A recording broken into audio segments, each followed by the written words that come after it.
IPL ট্রেডের বাজার এখন যেন আগুন চলছে। নাম একটার পর একটা।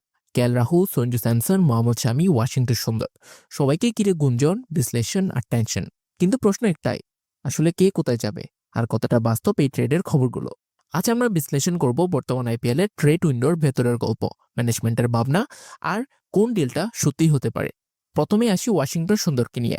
চেন্নাই সুপার কিংস অনেক আগে আগ্রহ দেখিয়েছিল অশ্বিনের বদলে সুন্দরকে নিতে, কিন্তু গুজরাট টাইটান্সের কোচ আশিস নেহারা নাকি পরিষ্কার জানিয়ে দিয়েছেন ওয়াশিংটন সুন্দরকে ছাড়বো না। এটা শুধু তার সাম্প্রতিক ৪৯ রানের ইনিংস নয়, গুজরাটের ম্যানেজমেন্ট বুঝে গেছে এই তরুণ অলরাউন্ডার হতে পারে তাদের পরের প্রজন্মের কোর। ফলে চেন্নাইয়ের চেষ্টা সত্ত্বেও এডিল বন্ধ হয়ে গেছে। সুন্দর থাকছে গুজরাটেই। এরপর মোহাম্মদ শামি, ভারতের অন্যতম সেরা ফাস্ট বোলার, কিন্তু গত মৌসুমে ইনজুরি ও ফিটনেসের সমস্যায় কিছুটা পিছিয়েছিলেন। ফলে হায়দ্রাবাদ ভেবেছিল হয়তো ছেড়ে দেওয়া যায়, কিন্তু তারপরের গল্পটাই পাল্টে দিয়েছে সবকিছু। রঞ্জি ও দেশীয় ম্যাচে দুর্দান্ত কামব্যাক, উইকেটের পর উইকেট। এখন হায়দ্রাবাদ ম্যানেজমেন্ট আবারও ভাবছে এমন বোলারকে ছাড়বো কেন।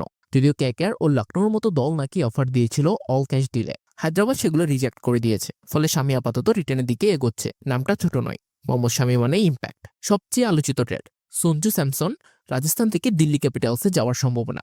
প্রথমে রাজস্থান চেয়েছিল সঞ্জুর বদলে ক্রিস্টিয়ান স্টাফস ও বিপ্রাস নিগমকে, কিন্তু দিল্লি দিতে রাজি নয়। কারণ স্টাফস এখন শুধু নাম নয়, দিল্লি ফ্যানদের চোখে তিনি ম্যাচ উইনার। তারা ভয় পাচ্ছে আর একটা ডেভিড ওয়ার্নার বা অ্যাপি ডিভিলিয়ার্স তৈরি না হয়ে যায় অন্য টিমে। দিল্লি ম্যানেজমেন্টের ভিতরে এখনও বিভাজন।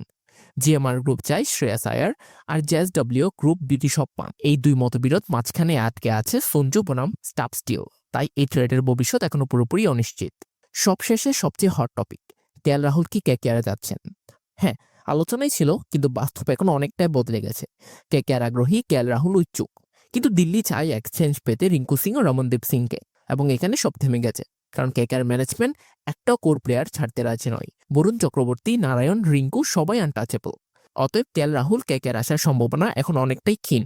এখন কেকেআর ফ্যানদের নজর পুরোপুরি এক জায়গায়, ক্যামেরন গ্রিন। সেটাই হতে পারে তাদের পরের বড় টার্গেট। তাহলে ছবিটা এখন পরিষ্কার। ওয়াশিংটন সুন্দর থাকছে গুজরাটে, শামি থাকছেন হায়দ্রাবাদে, সঞ্জু আর কেএল রাহুলের ভবিষ্যৎ এখনো ঝুলে আছে আলোচনার পাতায়। কিন্তু আইপিএল মানেই তো ড্রামা, টুইস্টা, চমক। কোন দল কাকে ছাড়বে, কাকে নেবে, শেষ মুহূর্ত পর্যন্ত কেউ জানে না। একটাই কথা বলা যায়, এই আইপিএল ট্রেড উইন্ডো হতে চলেছে ইতিহাসের সবচেয়ে অস্থির, সবচেয়ে রোমাঞ্চকর ট্রেড সিজন। যদি ভিডিওটি আপনার ভালো লাগে তাহলে ক্রিক গল্পকে সাবস্ক্রাইব করে রাখুন।